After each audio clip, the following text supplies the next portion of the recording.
Welcome to Goldfish on Games and Cover This Face Off XL, where of May of 1995, one of the magazines is giving us a double special, and joining us in this late date, CD32 Gamer, CU Amiga, Amiga Power, Amiga Format, the One For Amiga, and Amiga Action. Fight! We are starting with Amiga Power, that came in two versions this month, one of which had a CD, and it's this that we're going to be looking at. And in this packed CD we get the interactive top 100. And by interactive it means that you can see a list of games, dive in for a little bit more details, which is mostly some text and on occasion a picture. But if you're very lucky, there might even be a demo. And if trawling through this to try and find the demos isn't your idea of a good time, then they do have them on another menu. And it turns out, well, there is just 4 of them. And we start with Base Jumpers, the game of 2 halves, where you first have to get to the top of the screen, in this platforming section, where you have slippery controls and a camera that is pushing you upwards all the time. And this turns out to be the second world, where it's no longer an office block, but a tomb. And it's filled with traps that look and sound a little like they're out of Rick Dangerous. But if you manage to pull that off, then you can then throw yourself off the top to try and avoid the other players and obstacles to be the last one to pull the ripcord to open the parachute, as you want to be the first one that touches the ground and doesn't explode. Amazingly, there's actually more than one level to this demo. Now, I've never really gotten on with this game, as I don't really enjoy either half, and I don't feel like it's the better of the sum of its parts.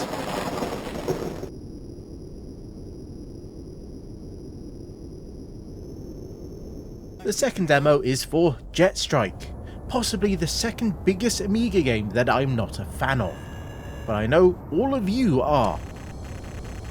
This is a game where I fly around a bit. If I'm lucky, I work out how to retract the landing gear, and then I fire some bullets before hitting into a wall, ground, or anything else that happens to be flying as well.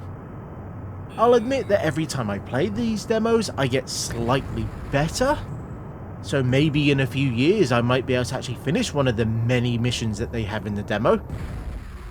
But I do see why people enjoy this game, as it has a huge number of aircraft, all of which seem to feel different.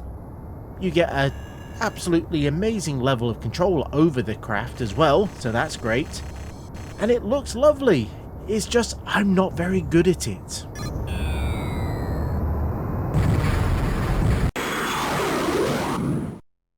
Clockwiser is a game that we've not seen before, so this is cool. And it also comes with the full intro from the game, which is very nice. Now this is a fun puzzle game, where you can easily play with the controller, but it does feel better with a mouse. And the goal is to make the left hand side match the right hand side. Now this is done by drawing a shape through the blocks, and then using the clocks at the bottom of the screen to then move those blocks in the direction indicated along the path that you created. Now there's a whole bunch of levels in the demo, and even a bit of a mini tutorial to tell you how to play. Now this is a lot of fun, and there's a surprising amount of things that they do with the demo as well.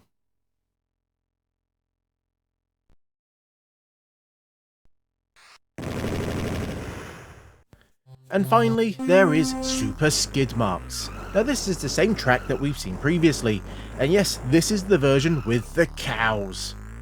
It's a simple figure of 8 style track, but you can play it in reverse if you want to make it feel a little different, and you can also drag a caravan behind you if you want to make those controls even more interesting. It's a fun, if extremely limited demo.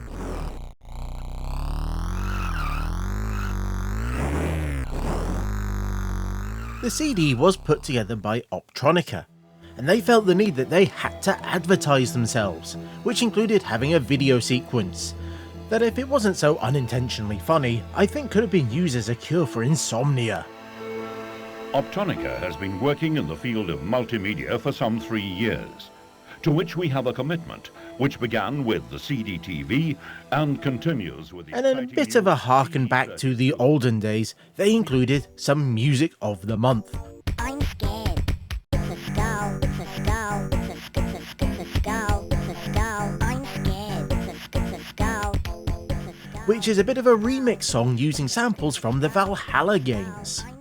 And with all this space, there had to be some PD, and we actually get quite a nice selection on offer. Thankfully, it's not 100 titles. No, never again, not another 100 titles. Can't do it, can't do it. And here are a few of the interesting ones that I found. Super Obliterator. This is what you get if you cross Pang with Turrican. Almost literally, as I swear that's the Turrican sprite. But in this game you have to shoot the asteroids as you run around the ground. And obviously they will break apart and become smaller and smaller, and you finish a level when all the asteroids are gone. Now interestingly, there is a number of control methods that will help you aim where you want to fire. And on top of that, there's upgrades and items that will fall. This is just a fun PD game.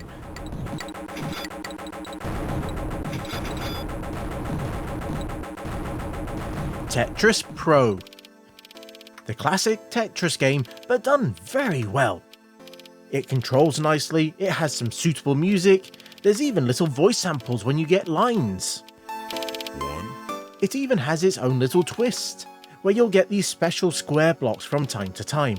And if you manage to make a line with them, then blocks might explode, it might reverse your controls, or even flip the entire screen. It's a well thought out and lots of fun to play Tetris clone. What more could you want?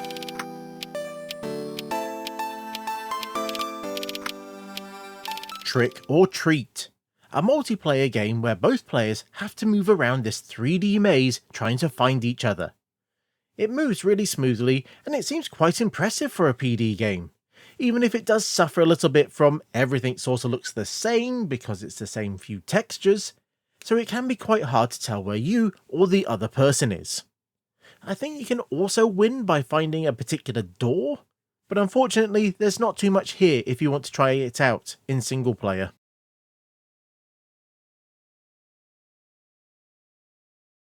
Cow Wars. This is a take on Scorched Earth, or artillery games, where you have two catapults that launch cows at the other player. Now to make things harder, the catapults, or cowapults, are moving around.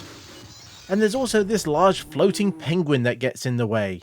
It's a bit of an odd and silly game that again is not great single player, but I could see it being a bit of fun in multiplayer.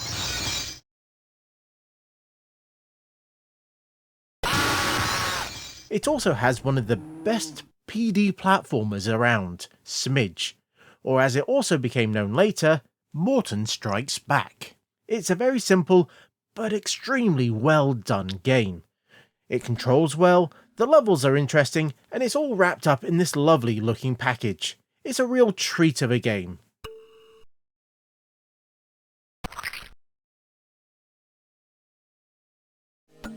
And moving on, we get CU Amiga next, that had 2 discs with 2 programs and a demo. And it had the full application of Professional Draw. An application that requires 2 megabytes of RAM, but isn't compatible with an A1200 or 4000. And what a timely program to include in 1995 CU Amiga. Now this should have been a vector art program, but it failed to load on everything I tried it on. It might be bad discs, but either way, I'm going to have to move on as I can't get this to work. The other program is a demo for Octamed Pro 6, the music making program. Thankfully, there are some sample mods that I can load and play for you.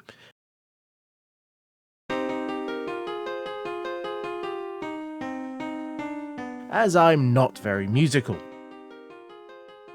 But with this you can edit mods and MIDIs, but MIDIs will take a while to load and convert, so you probably don't want to mess around with that too much, and unless you have any MIDI hardware, you're not really going to hear anything. But for those mod tracks, you can easily edit, tweak, and change the samples, and it's one of those programs that if you understand how mods are made, then this should feel very familiar, and I'm sure it had some great upgrades that you would have liked.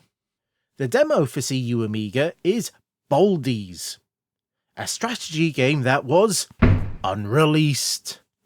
In a way, this is a sort of more micromanaged Settlers. or an alternative take on Populous in a way, as you have to assign types to the boldies.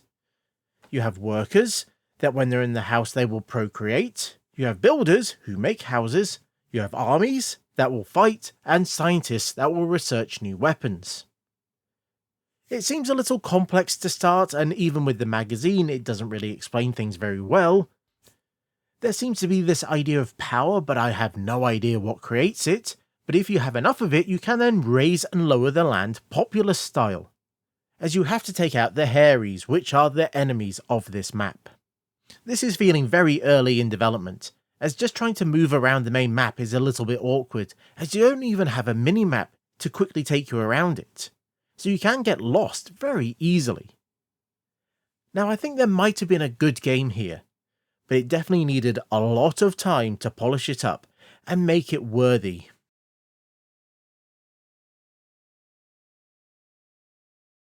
The next magazine is Amiga Action, that had 3 discs with 2 demos, a slideshow, as well as some PD, with the first demo being for X-Fighter, or as the disc calls it, Quark's Game. Now this is a one-on-one beat-em-up that was also unreleased. There seems to be a bit more of them this year. We've seen this game before, but we are seeing a different character and background. And wow, the whole thing moves fast. Too fast, to be honest. Because it's not a particularly smooth fast. It's that jerky kind. It makes trying to work out what's going on extremely difficult. It doesn't help when both characters are exactly the same, so I couldn't really tell which one was me and which one was them. They could have at least have had a bit of a different palette or something. Now this demo does have its 2 main modes, the typical best of 3 and the tug of war system, where you have a single health bar and it moves back and forth, which I think is a really cool idea. Now the final game was meant to have 32 fighters, and was meant to be for the CD32 only. I do wonder how the final game plays after trying this out, as this doesn't feel particularly playable.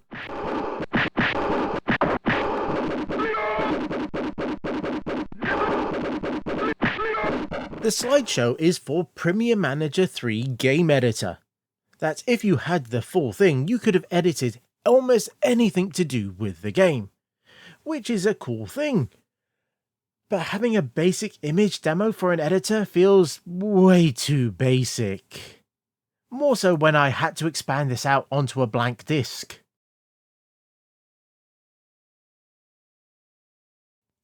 The next demo is for the Spirus Legacy, which looks like a Zelda-inspired action RPG.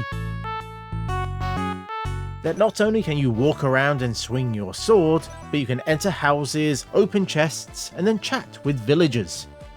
Some of the actions feel a little clunky, as you have to use both the keyboard and joystick to go through some of the menus, and then it can get itself a little bit confused. I'm just chalking that up to issues with an early demo. But there does seem to be a lot to do here, as you can go off and explore, you have ghosts to fight, and even big creatures to fire arrows at. It's a game that every time I play a demo of it, I keep telling myself I need to give the full thing a go, and today is no different. This is definitely a game that I really have to put some proper time into.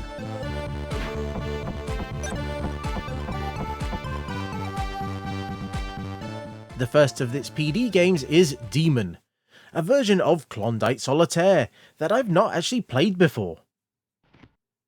It seems you still have to build up your suits, but it starts from a different card each time.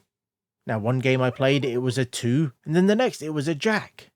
You can do the normal thing of moving cards on top of each other, if they are the opposite colour, but you also have to deal with the demon, which is that row of cards on the left.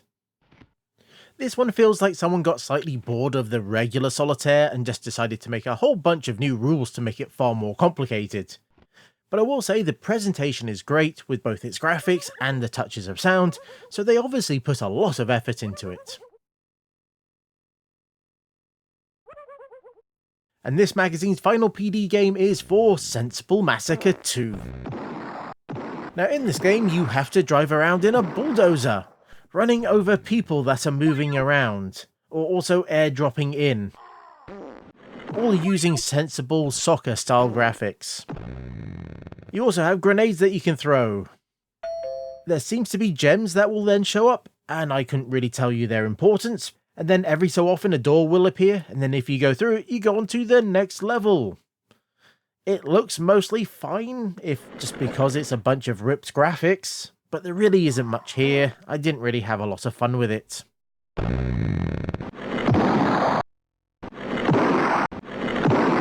And moving on, we find Amiga Format, that had 2 discs with a full application and 2 demos. And the program is for Bars and Pipes, which is an almost indecipherable program that's meant to be an audio creation tool, but that can both link with MIDIs and samples. But then can also be configured to work with the Amiga AREX scripting system, so you can control other software or have other software control it. Now normally I'd give this a real go, but I have no real musical talent. But considering how complex this appears to be, and how Amiga Format only gave it 2 pages to go over everything, I'm extremely lost here. Death Mask is the first of a few FPS games, which is a bit of a maze shooter that has a few limited textures, so it can be a bit difficult to work out where you are. That is, unless you have the map always showing on the other side. But I will say, for a first-person shooter that can also run on an A500, this moves at a decent pace, even if it is more of a fancy dungeon crawler style engine than a proper 3D one. But it does have a number of weapons for you to find and use, as well as a lot of enemies for you to remove. But dealing with them can be awkward, as you can't really avoid them due to the grid nature of its movement, so you just have to tank hits and try and take them out quickly. The game is really designed around multiplayer, so you'll only have this small view, with the other side either being the other player or a map. Now I do have a bit of a soft spot for this game, as I did play it and complete it back in the day. It's not the best FPS you'll find on the Amiga, but if you were stuck with an A500 Plus, then this was actually one of the better ones that you could find at the time.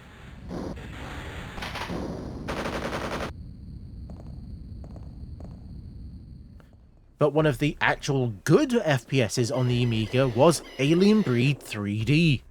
And this is a very interesting demo, as almost all the content here is unique, as we have different skies and textures, and even the monsters look more like the Breed than the more Doom-style ones that showed up in the final game. But we do have many of the staples of the final title. We have bars for health and ammo, we have switches that you'll have to find, and there's staircases that show that this is actually a Doom-style game with varying heights. And if you go looking around, you can even find some other weapons, even if we don't have an on-screen sprite showing what we're holding. This is running relatively well on a stock A1200, so it's a great, if particularly hard, demo.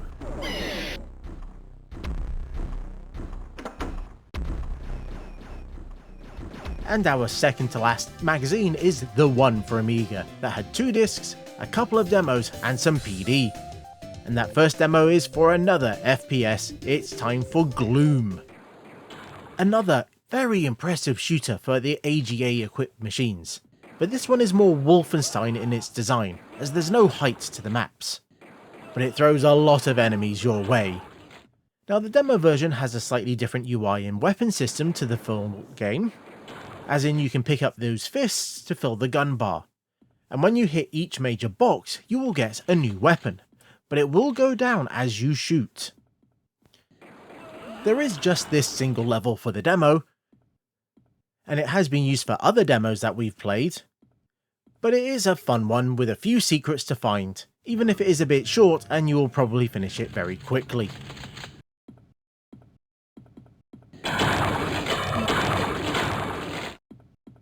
The one's PD game is Platman, which decided that Pac-Man needed to be a platformer, just not like Pac-Land.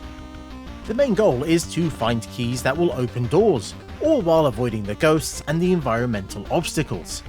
Why this needed a Pac-Man theme, I'm not sure, as really, this could have been completely original, and I think it might have been a little bit better for it, as this isn't a bad platformer.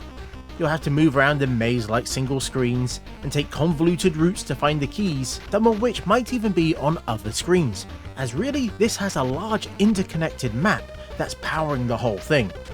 Now it looks quite nice, and it sounds decent, at least in this AGA version, but it is held back slightly due to the controls, as the jumping is very stiff. You do get used to it after a while, but it never feels quite right. But even with that, this is definitely one that you should check out.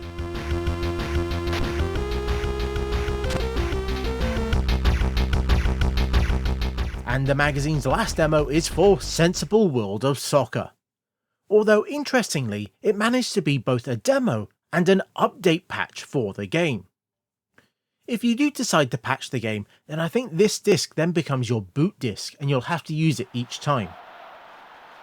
As far as I can tell anyway, and the magazine gives quite the list of fixes that this helps you with. The demo itself turns out to be a bit of a smaller one than what we've seen previously for SWOs. As you can't select the type of game to play, you just get two teams that are already pre-configured and you just have to run around trying to score goals. It's more like the original Sensible Soccer demos, but unlike those ones, this won't end after a single goal. But either way, it's still going to end up with the computer beating me comfortably as I'm completely useless at the game.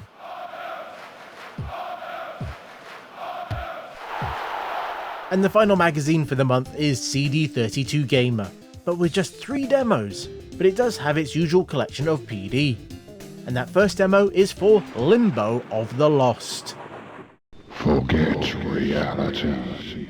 Surrender to your darkest dream. A quite infamous game that is our third unreleased title. Now a version did come out many years later for PC, but it didn't resemble this game that we're seeing right now at all. But one thing they do seem to have in common between them is the use of borrowed assets from other games. It's Torch. There's a whole lot of history about this that I can't get into, if mostly because this demo has a stupidly short timer of just over a minute. I have it. Which might be there because there's just these 2 small rooms that you have to interact with. And putting that timer in there makes this feel like a much larger demo. A parchment. Now, as a point-and-click game, this is a bit wonky as well. You can't freely walk around, It's Torch. and you have a large number of verbs that you'll have to cycle through with a mouse click. Stop. Just interacting with things is a slow process, and if you don't do anything after just 10 seconds, you'll have to sit there and wait as the guy taps on the screen and asks, "What are you doing?" using up some of your precious time. The Amiga had some great adventure games, and playing a demo like this, I can see why this game never came out. Okay, now what? It turns out one of those demos is the Optronica one that we've seen previously on the Amiga Power CD. It's just more of that 90s cheesy corporate speak demos, as they had 3 whole years of doing multimedia by this point. So the final actual demo is for Marvin's Marvelous Adventure. A demo that I'm sure CD32 Gamer have shown before, and they might show again as it feels that they were really struggling this month to get new content. But then by this point, the CD32 had been out of production for almost a year. Now this is a fine platformer where the goal is just to make it to the exit. Some levels might have multiple ones so you can have some fun exploring, and you'll also have to attack enemies by either kicking them directly or by launching fruit at them. You can also kick some of the trees. This is a fun game, but it was also one that I've always wondered why it's an AGA only title.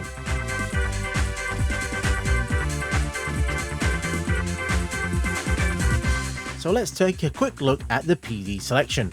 And the first is a platforming game, Boomerang Man. A single screen arcade style game where surprisingly the goal isn't to collect all the fruit, But instead you have to take out the enemies, which is done, yes, with a boomerang. With a very short throw, and on the first hit, that will really annoy those enemies and make them move much faster. It's a fun, if simple game.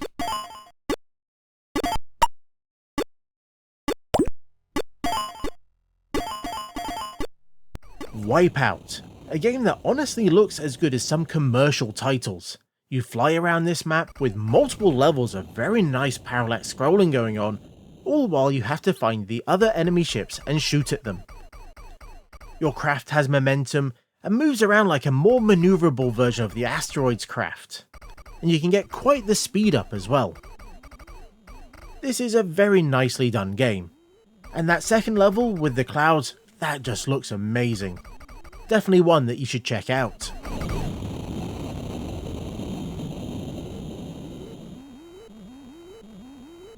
And as always, these CDs include some videos, and all of the ones this month are by Eric Schwartz. So here is Shuttlecock.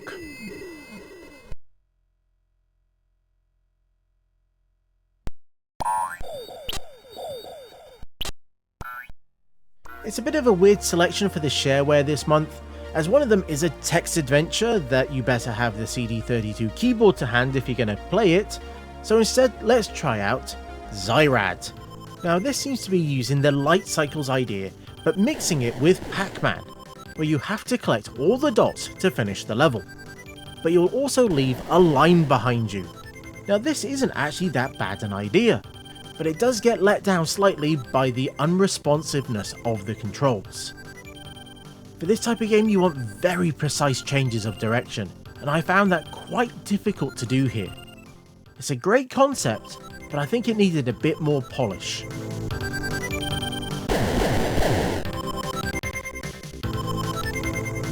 And there we have it, quite the mix of games for the last years of the Amiga as a major platform. But there were still a few games that took my fancy, so let's find out what they were. And in third, I'm going to go with Super Obliterator. It's a fun PD game that might be borrowing graphics and some gameplay, but they put it together in a really enjoyable way. Coming round second is Clockwiser, an enjoyable puzzle game with just the right level of complexity and confusion. And shooting in first is Alien Breed 3D. This is a great demo and really showed what the game would be like, while also being an interesting artifact on how much had changed in it. If you have anything to say about my top 3 or about the magazines in general, let me know in the comments. It's always great to hear what you have to say. And until next time, I was the Goldfish. That was a surprising amount of first-person shooters, and this was Goldfish on Games. Thanks for watching. I do hope you enjoyed this video, particularly if you got this far into it. And if you did, you might want to consider leaving a like and a subscribe, as I release new videos all the time, particularly a lot of Amiga stuff. So if that interests you, you might want to check out 2 videos that you can see on the screen right now.